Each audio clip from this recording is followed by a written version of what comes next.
فانطلقا حتى اذا لقي غلاما فقتله قال اقتلت نفسا زكية بغیر نفس لقد جئت شيئا نکرا. پھر دونوں چلے یہاں تک کہ راستے میں ایک لڑکا ملا. فانطلقا یہ دونوں چلے حتى اذا لقي غلاما ان دونوں کو ملا ایک لڑکا. فقتله تو حضرت خضر نے اس کو قتل کر دیا. قال اقتلت نفسا زکیۃ بغیر نفس لقد جئت شیئا نکرا. اس پر حضرت موسیٰ نے کہا کہ آپ نے ایک بے گناہ شخص کو بغیر کسی قصاص کے قتل کر دیا.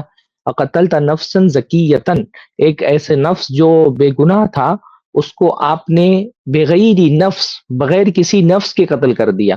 بغیر نفس کے قتل کرنے کا مطلب ہوتا ہے کہ اگر اس نے کسی کا قتل نہیں کیا تھا، اگر اس نے کسی کا قتل کیا ہوتا تو قصاص میں آپ اس کو قتل کر سکتے تھے، پر آپ نے بغیر نفس کے قتل کر دیا. لقد جئت شیئا نکرا بے شک آپ نے بڑا منکر کام کیا ہے. اچھا حدیث میں اس کی تفصیلات آتی ہے. حدیث میں آتا ہے کہ فلما خرج من البحر مروا بغلام يلعب مع الصبيان کہ جب یہ دونوں کشتی سے نکل کر کے باہر آئے تو ایک غلام کے پاس سے گزرے، ایک بچے کے پاس سے گزرے تو دوسرے بچوں کے ساتھ کھیل رہا تھا. فاخذ الخضر براسه فقلعه بيده هكذا واومع سفيان باطراف اصابعه كانه يقطف شيئا.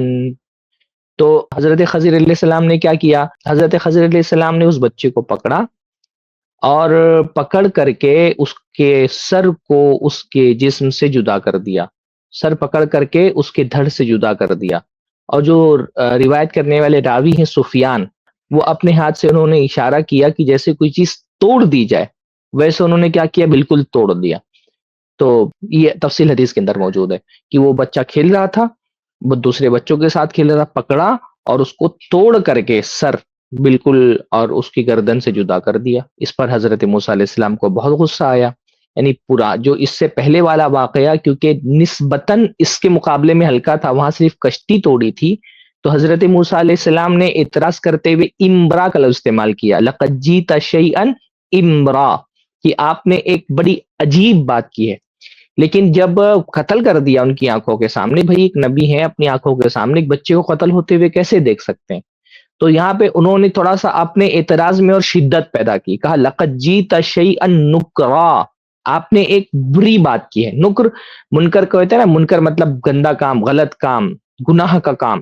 تو کیونکہ یہاں پر حضرت موسیٰ علیہ السلام نے دیکھا کہ جو یعنی ان کی نظر میں پرانے غلطی کی بنسبت یہ غلطی زیادہ بڑی تھی، بلکہ یہ ایک گناہ کی کیٹیگری میں اور ایک جرم کی کیٹیگری میں آ رہی تھی. تو انہوں نے فوراً کہا کہ لقد جئت شیئا نکرا کہ آپ نے یہ بڑا خطرناک کام کیا ہے، آپ نے بڑا منکر کام کیا ہے. قال الم اقل لک انک لن تستطیع معی صبرا.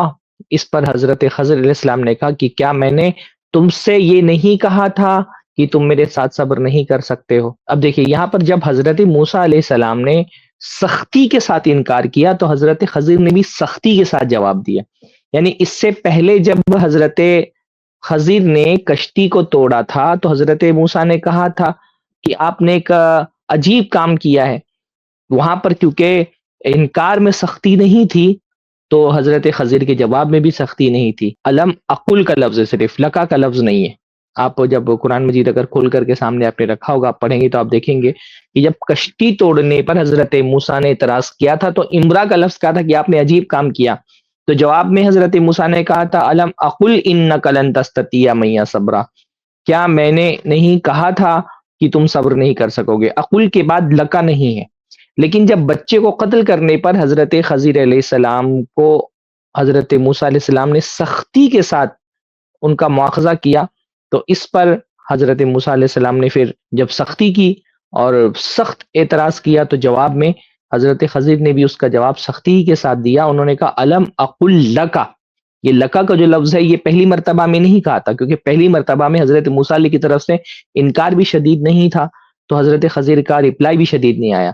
لیکن اس مرتبہ میں جب انہوں نے شدید انکار کیا تو حضرت خضر کا جواب بھی شدت کے ساتھ آیا کہ علم اقل لکا، میں نے کہا تھا نا تم سے انک لن تستطیع معی صبرا کہ آپ میرے ساتھ صبر کرنے کی طاقت نہیں رکھتے.